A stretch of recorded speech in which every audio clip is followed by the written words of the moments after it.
With consistency comes achievement. Could you believe it? Well, I believe it. I believe it. Coming up on Real Talk. Yes. Even a 4-year-old. Oh, That's yeah. how old he is. Mm-hmm. And then don't let it work. So if he has screamed and you gave into that screaming, or you tried to pacify him, or do you want an ice cream? You want a soda? Did you want to eat the candy? Well, grandma gonna get you some candy. You know, when we start playing into stuff like that, that's fueling the fire. It's giving him, oh, this works. Okay. I see that this temper tantrum and this yelling, if I do that long enough, I'm gonna get everything that I want. Yeah.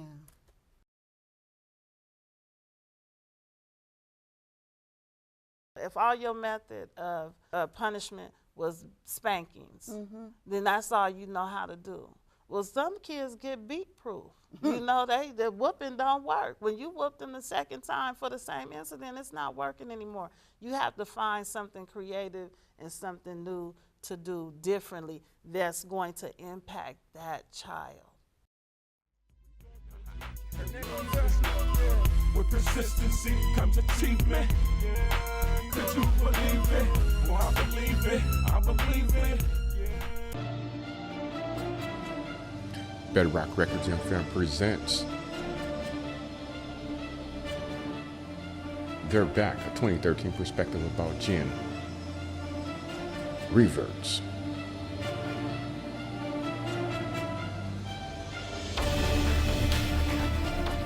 Crossed.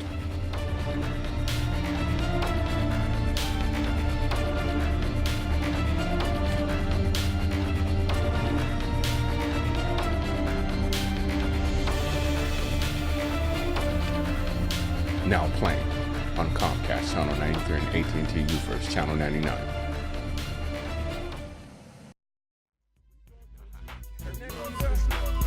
With consistency comes achievement. Could you believe it? Well, I believe it. I believe it. Welcome to our show, Real Talk. I'm Ameenah, your host. The views expressed here are ours. Take what you like and leave the rest. With me today is Miss Oweida Doxey. She's a parenting teacher and a mother of 4. Welcome.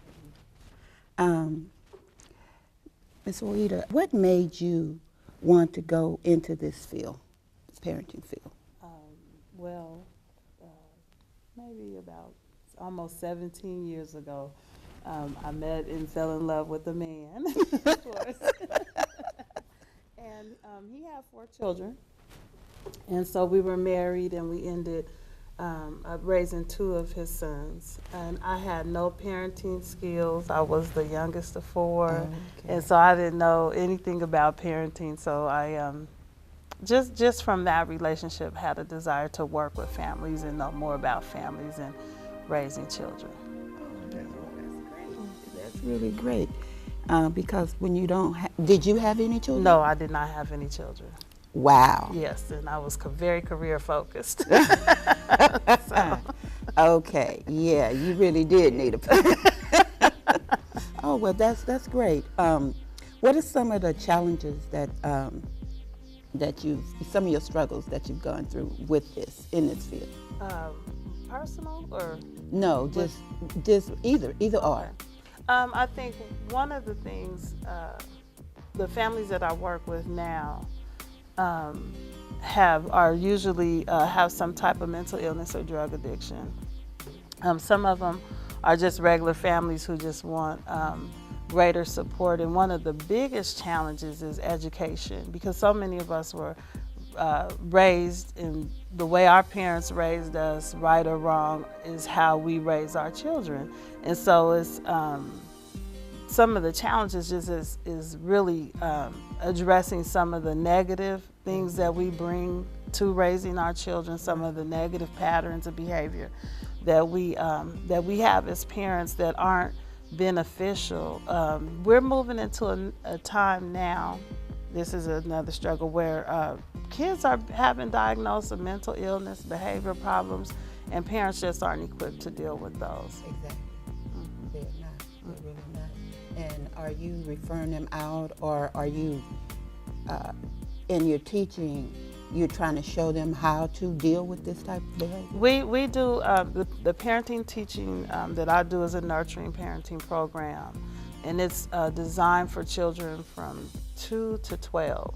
And so we deal with things like structure, discipline, the difference between discipline, punishment, and rewards, because most people, when they talk about punishment, they use the word discipline, and punishment and discipline are two different things. Discipline is teaching, and punishment is what you use to change negative behavior. And so that's one thing that we really focus on with our families is what does a disciplined, safe home environment look like? Because a lot of these parents don't know, you know, and so we talk about that. We do give out resources. I work for Comprehensive Youth Services, and the program that I work under, we do offer free counseling to families, and our parenting program is free. Just if you come to my class, which is located in West Fresno. So, yeah, we do make sure that the parents that I meet with, have the information and resources that they need when they leave the door. Yeah, you mentioned they're not equipped to deal with the behaviors that they run into, with dealing with the mental illness and the behavior at all, learning how to raise kids, because nobody gave them no book and don't nobody know nothing. Right. So what exactly do you mean when you say that? That they don't know how to deal with the mental illnesses or the behavior The problems? behavior, period, you know? Right. One thing, when you have a child with a behavior problem, as parents, we're either overwhelmed or we're going to respond based on the child's behavior. So we're not being proactive, we're being reactive. So if they do something crazy, what do? We want to get crazy with them. How many times have we heard, if you go in this store and show out, I'm going to show out with you. And so we kind of take that mentality into raising our children, and we have to be the stable force. We have to be the agent of change to say, regardless of what's going on with this child and this outrageous behavior or this behavior I don't approve of, I'm not going to get sucked into responding and reacting to this child's behavior. So that's hard to do sometimes. Now, that's a good one. Now that's going to lead me into my thing right here. My grandson was in the car with me, and one of the kids found some candy on the floor. I told him to throw the candy out the window. Girl, this boy went to hollering and screaming, and you talking about trying to take control in a situation like that. He hollered and he screamed. I was getting ready to go pay my rent. I politely did not get out the car. I was headed home, and I'm driving down the road, and this boy steady hollering. And my old me would have said, go on, cry till your eyeballs fall out. But I refused to even say that. What I did was, I was checking my reactions. I did not want to react. I realized that it was my thinking that had me wanting to do what I wanted to do. I was driving down the road looking at me, this boy, he just hollering and screaming. I did not say, close your mouth. I did not do none of that. I just went on. And then, girl, after a while, the boy got quiet. I wanted to choke him. But that's like, now I want to punish you for sending me through what I done went through. But I did not react. But I don't know how many people would be able to have done that. Oh, no, yeah. Most people would have wanted to jack him up, say some choice words and everything else that go along with that. And the situation would have just exploded. And so what we talk about is our strategies in the class and dealing with it. And when I was listening to you, one of the strategies that we talk about is ignoring, and how you don't ignore the child, but you have to ignore the behavior, because we get into power play sometimes as parents with kids, and it's about who's gonna be in control. And kids are smart and they're manipulative, but we don't have to buy into their behavior because they do stuff to get a response. All the time. Yes. Even a 4-year-old. Oh, That's yeah. how old he is. Mm-hmm. And then don't let it work. So if he has screamed and you gave into that screaming, or you tried to pacify him, or do you want an ice cream? You want a soda? Did you want to eat the candy? Well, grandma gonna get you some candy. You know, when we start playing into stuff like that, that's fueling the fire. It's giving him, oh, this works. Okay. I see that this temper tantrum and this yelling, if I do that long enough, I'm gonna get everything that I want. Yeah. Now that's really something. Mm-hmm. I would have taught him to do that, Mm-hmm. and not even knowing it. But Mm-hmm. yeah, I done taught you how to work me. Right, exactly. And some of them can work you well. So one of the things you said, pay attention to you. Make sure that you're in a good place. Because one of the things I tell my parents, if you're not healthy, you're not going to produce healthy children. If you're not taking care of yourself, then you're not going to take care of your children. So we have to practice self-care. That's a part of our program. Nurturing yourself. How are you taking care of yourself? What are some things you're doing to eliminate some stress so you won't just be responding to what this child is doing? Because for the most part, all the kids want is attention. Mm-hmm. That's all they want, is to spend some time, have some, some good quality time with their parents. But we so crazy, we doing this and we working and we trying to make this happen, and we don't take the time out to just slow down and see really what's going on with our kids and what's going on with ourselves. Mm-hmm. Mm-hmm. So we have to do that. That's important. Really is. It really is important. And to nurture now, how do you go about nurturing? How can you do something? You mentioned nurturing. Mm-hmm. If you never was nurtured yourself, Right. how can you nurture how do you go about learning how to do this, and what is it anyway? Well, nurturing is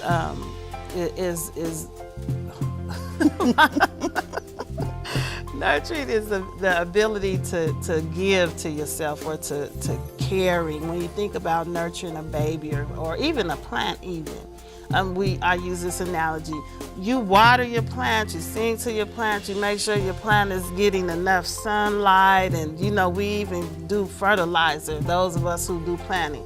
And we take all this time to take care of that plant, and so it can grow and bloom, and we have to do the same thing to ourselves and to our children. So you ask, how do we do that? Number one, you have to figure out what it is that you like, what it is that you enjoy doing, what makes you happy, that's safe, that's healthy, that's legal, because some people say, well, I like partying, okay, I like to drink. No, well, that's not the most healthiest thing to do. You need to maybe read or take a walk or try to do something that you've never done before. And so one of the, like I said, the families that I work with, some of them have never had anybody nurture them. They've never nurtured themselves. So I sometimes say, well, when is the last time you just went and got your favorite flavor of ice cream? When is the last time you watched your favorite show on television or your favorite movie?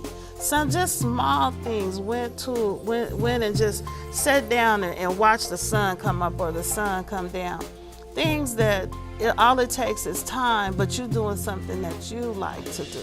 And often it's not about money. It's not about, oh, well, I would like to go, take a trip to New York. Everybody don't have funds to do that. But maybe you just like to sit down and have you a quiet time, a nice cup of tea, a nice, iced tea, coffee, whatever. Just take small times to just replenish yourself, So to that, just expand your mind. I think sometimes when you deal with the clients I work with, many of them have, financial issues or access. They don't have the access to transportation. But you have to find things in your own area that you can just enjoy.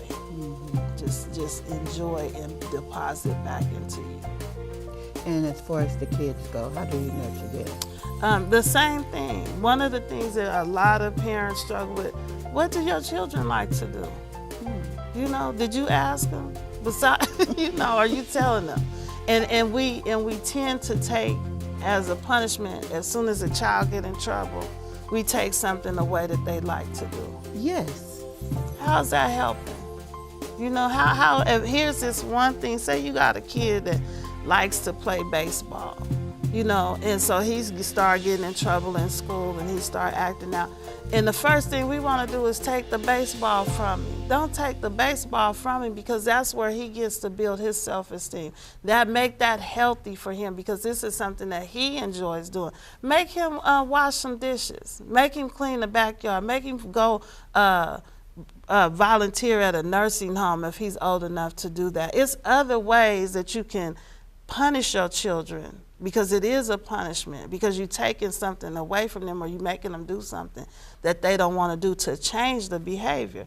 Punishment is never about who's the baddest. You know, I'm the baddest in this house. I run all of this. That's not the mentality of punishment. Punishment is designed to change a behavior that a child has that you don't want them to do. Change a negative behavior. So sometimes that may require you expanding their minds and putting them in a situation where, using a rest home as an example, these people at the end of their life, they're sick, everybody gonna get here one day. It's making your child see something outside of the norm to build compassion, to build empathy. And when children start building empathy and compassion, then their attitudes will change about things. So we have to be creative as parents, you know? We can't just, if somebody if all your method of punishment was spankings, then that's all you know how to do.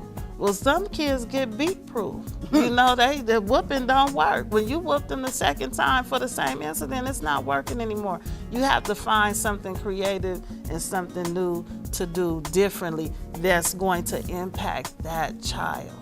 How can I do something to make this child pay attention to their behavior being wrong? Maybe he don't get to wear them favorite pair of tennis shoes anymore. Maybe the tennis shoes have to go up in the closet. Maybe that iPod have to go. Maybe you don't get to go to some social events. Or even when you think about school age, which is the younger child, you know, maybe you don't get to watch your favorite show on the Disney Channel this week. You know, you don't always have to beat your kids or hit and knock and cuss them out. You know, these parents, they cussing kids out, and then when the kids go to school, they just so busy hearing all that negative language. Well, the teacher not gonna talk to them like that. They don't even know how to respond to somebody being nice, because you've been cussing them out for the last 7 or 8 years. Girl, that's so sad. It's tragic. It's tragic. It really is tragic. Wow. Okay. Now, we were talking about punishment, and you're talking about discipline. You explained punishment. Punishment was to change a behavior. Now, what is discipline? Discipline is teaching. You take your time, taking time out to teach. This example came up in one of my parenting classes, and I was just amazed. One parent there, she had a 4-year-old son. She would say she wanted her son to clean up the room, clean up the room, clean up the room. She escalating. Every 30 minutes she go in there, he haven't did anything. So one of the parents said, well, you have to tell him what to do, and maybe you should start off with get all the toys up first. So it's the parent taking time out. I'ma teach you how I want you to act. I'm going to teach you how to do. I'm going to take the time out. I'm going to get off the couch. I'm going to hang off the cell phone, get off Facebook, and I'm going to teach you how to make up your bed. You know, I'm going to teach you how to make sure when you finish eating that bowl of cereal that you take your bowl to the kitchen sink and leave it there. It's when you have, my mother taught us, when you have kids, your whole life changes. It's not about you anymore. It's about your children. But we have parents now who it's not about the kids, it's about them. And the kid represents something else, you know. And if that's your issue, then you got to deal with that too, you know, because that's something else going on. Girl, yeah, we have kids having kids, so they don't know how to deal with kids because they ain't nothing but a kid themselves. Right. So they don't know how to do that. They don't know. They don't know. Yeah. This is really something, this has been very enlightening for me as far as it goes with the discipline and the words, the play on the word, the punishment and the discipline. I didn't realize that punishment was, I forgot what you said. How to change a negative behavior. Yeah, what to you do change a negative behavior. Yeah. Well, you know, like a lot of times as a punishment, you actually abandon that child. You call yourself punishing, but then you take in, how can I say this? You don't talk to me. So now you punishing me. And to me, that's not fair. It's not healthy. It's not healthy at all. It sheds, to me, it would shut the child down because it shut me down. Yes. And let me say this too, Miss Ameenah. We culturally tend to focus on punishment. We focus on punishment. You do something, you're gonna get punished. But one of the other things we teach is rewards and rewarding positive behavior. And you heard the saying, you catch more flies with honey. So if your child is doing something that's positive, then you focus on the positive. Because what you focus on, that's what's gonna develop. If all you see is negative in your child, and every time you know the phone, you get nervous when the phone rings because you know it's the school, then you have to kind of change and say, okay, if none of this is working, I'm just gonna go focus on the rewards. Everything this child do good for the next week, I'm gonna point it out, I'm gonna make light of it, I'm gonna tell everybody, Johnny made his bed up this morning. I didn't even have to ask Johnny. Johnny, thank you so much. And then reaffirm what we talk about, praise as a reward, and the praise for being and the praise for doing. And you have to tell your children, I'm so grateful that you're my son. You know, God really blessed me to have a daughter like you. That don't have anything to do with what they behavior. They could have just went to school and turned over all the tables the week before. But what you're doing is you're reaffirming them. I'm glad you're here. I'm glad you're a part of my family. You have made me a better person as being your parent. When you start telling children things like that, they're gonna feel good about themselves. And when people feel good about themselves, they act better, old or young. Yes. So we have to change that negative in the punishment. Let's don't focus. I'm not saying don't punish your children, but don't let that be the number one focus of how bad he is or how bad she is. How nice are they? How helpful are they? How compassionate? Look at the good qualities in your child and magnify those, and it'll go a long way. It will. I'm sure of it. I'm sure it will too. I'm sure it will too. Another thing you had mentioned, I want to discuss was nurturing, making kids feel warm inside. Now, that's part of the nurturing, and that feeling warm inside. If you're feeling warm inside and you feel good inside, then you will act differently. And I think a lot of times the kids, the girls, how they get pimped out or whatever you want to call it, the pimp make them feel good inside because they didn't feel good inside wherever they was at or whatever was done. Right. Could you wanna speak on that? Yeah, I think really, since you brought up that the pimp, really, as speaking from a woman's perspective who had been a girl, the role of men and the positive things that men can do with their daughters or their nieces, and complimenting them and tell them that they're smart and telling them that they're beautiful. This is important because, like you said, as soon as that pimp come along and show them some attention, and most of our children are just attention starved. They just have not. Nobody has taken the time out to teach them anything. You know, it used to be a time you brought your kids in the kitchen, you taught them how to cook, you taught them how to clean. You did it hand to hand. You, grandma right there, mom right there. Those times are gone. So as soon as this little knucklehead come and spend 2 seconds with them and tell them they cute and, oh, you so cute and you this and you that, and then there we go. We lost influence. We don't have it anymore. So for the time that we have it, let's pour into our children all the good stuff. Not you dumb, you stupid, you nasty. You know, not that kind of stuff, but the good stuff. You know, teach them to value their bodies and, you know, wear clothes. You don't have to show everything. But if mama's showing everything, you know, what is a kid gonna do? You let them watch everything on TV. You know, people tease me because I say I don't have cable. I'm sorry, I don't have cable. We don't watch too much TV in my house because I don't want those exposures. And when they are introduced to those exposures, then I want to be the one to introduce it so we could talk about it. This is what's going on in the world. You know, why you got these little kids listening to all this rap video, all this profanity, all that stuff getting inside of them, and then you wonder why and I'm not against rap, but at a young age, some of that is just not appropriate for children. And that's what I'm saying. I'm not speaking against hip hop or anything like that, but it is a place of maturity that you need to have, that you need to be at to listen to some of that stuff and then talk about it. What is this? What do these lyrics mean that you just exposing your kids to, and then wonder why they so grown?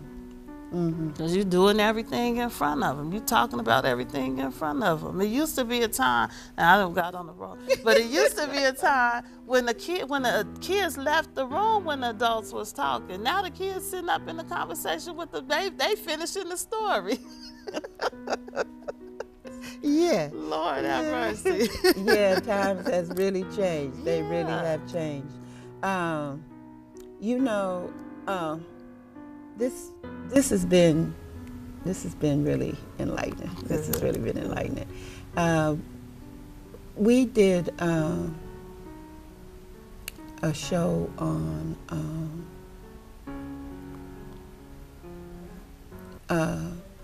a letter. You remember that letter that Hakeem had to do about the teddy bear? Yes. Yes. We did a show on that last. We did a show on that, in the letter too. That letter was just so, it brought tears to my eyes. You know, just to spill some milk and just to get cussed out. Now, what did that letter, what did it really represent? What was the message that you, when you had them do that, that letter, read that letter, or had them do that exercise, what was the intent behind that? To see it from a child's perspective. Because so many times when we, like I talked about earlier, when we frustrated and we stressed out and we have situations going on with us, we don't pay attention to what's going on with our kids. And so we're just frustrated and we're operating and responding out of our own frustration. And we're not looking at how is this affecting my child when I use this kind of language, when I call them out of their names, or, you know, what is going on in my heart, in the heart of my child. And so that poem or letter was written so you could see where your child is coming from. And that was really something he said, that I told her I was sorry, but I guess she didn't hear me. Yes. Because she just called me all kinds of names. My words, you know, trying to remember how it went.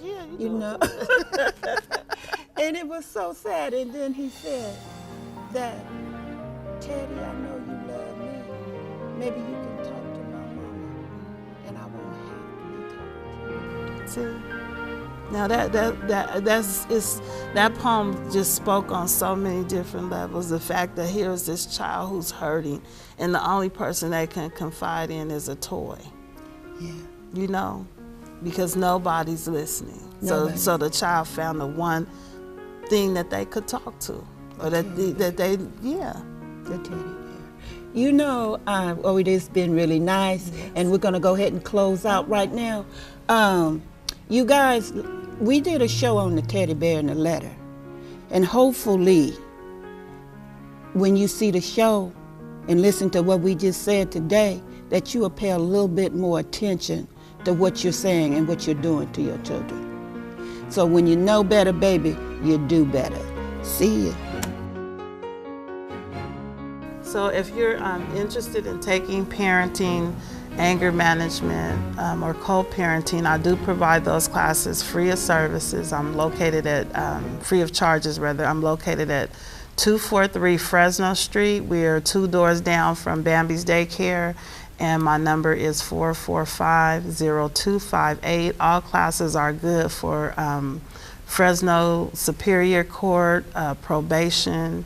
It stands up in any court. So if you're interested in taking those classes, I'm the only place that's doing those classes right now free of charge. So please give me a call to get more information. Thank you. Thank you. Thank you. Could you believe it? Well, I believe it. I believe it. Yeah, you could receive it as long as you can perceive it.